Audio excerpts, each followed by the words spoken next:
সোজা মানুষ, সারাদিন হাসে, গালি দিলেও হাসে, সমালোচনা করলেও হাসে। আপনি এক্ষুনি পদত্যাগ করেন, সমস্যার সমাধান হবে। জনাব জাহাঙ্গীর সাহেব, আপনার কথা কারা শুনে না আমাদেরকে জানান। কারা আপনার কথা শুনে না আমাদেরকে জানান। কারা বলে ওনাদেরকে সহায়তা করলে নির্বাচন দিয়ে দিবে,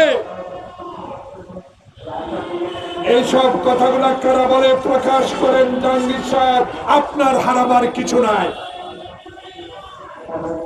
এখনো কেন মেহেদী নাই?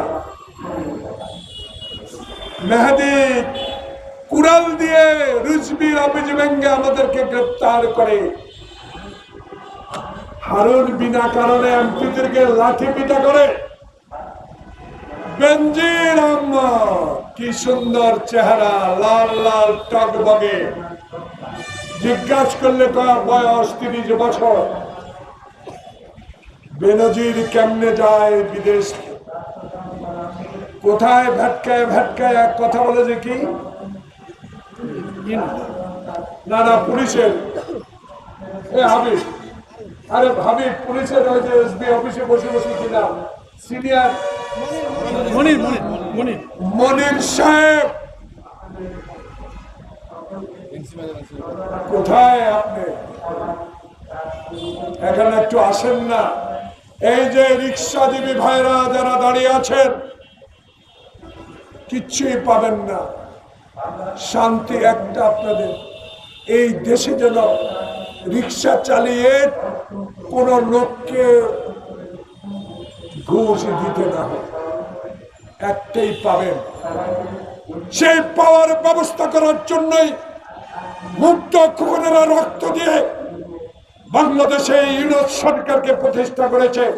ইউনূস সরকার জাতিসংঘের মহাসচিবকে নিয়ে আমরা আজকে গিয়েছেন। এই জাতিসংঘের মহাসচিবকে বলে দিবেন শেখ হাসিনা এই রোহিঙ্গাকে নিয়ে রাজনীতি করে টাকা কামিয়েছে। টাকা মন খুলে আজকে মহাসচিব মহকে বলে দিবেন তারেক রহমান খালেদা জিয়ার হারাবার কিছু নাই। হাবিব হাসান সাহেব, আপনাদেরও হারাবার কিছু নাই। আমার তো কিছুই নাই, সব পেয়েছি কার থেকে? জিয়ার ধানের শীষের আদর্শ থেকে।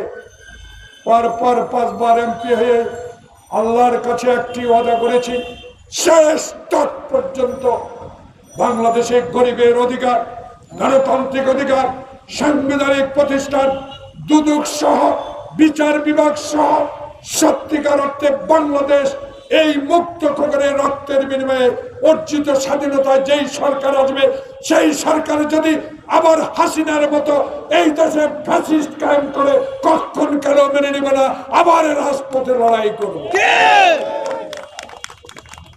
হারাবার কিছুই নাই।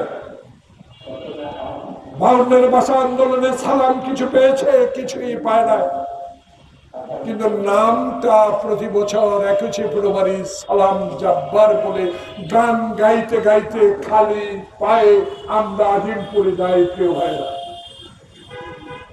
স্বাধীনতা যুদ্ধে যারা আমাদের হাতের উপর জীবন দিয়েছে, আমি প্রমাণ দিই। 10 মিনিটে আমি যখন নারায়ণগঞ্জে আশা সিনেমা হলের সামনে রাজাকারের বিরুদ্ধে লড়াই করার জন্য 7 জন প্রস্তুতি নিচ্ছিলাম, আমার বন্ধু মনির ঢাকা বিশ্ববিদ্যালয়ের সহ শিক্ষা বিষয়ক সম্পাদক ছিল ছাত্রলীগের।